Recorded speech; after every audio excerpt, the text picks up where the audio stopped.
Ang mabuting balita ng Panginoon ayon kay San Juan. Papuri sa iyo, Panginoon.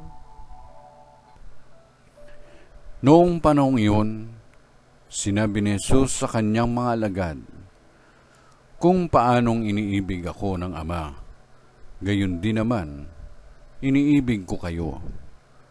Manatili kayo sa aking pag-ibig. Kung tinutupad ninyo ang aking mga utos, mananatili kayo sa aking pag-ibig. Tulad ko, tinutupad ko ang mga utos ng aking Ama, at ako'y nananatili sa kanyang pag-ibig. Sinasabi ko sa inyo ang mga bagay na ito upang makahati kayo sa kagalakan ko at malubos ang inyong kagalakan." Ang mabuting balita ng Panginoon. Pinupuri ka namin, Panginoong Jesucristo.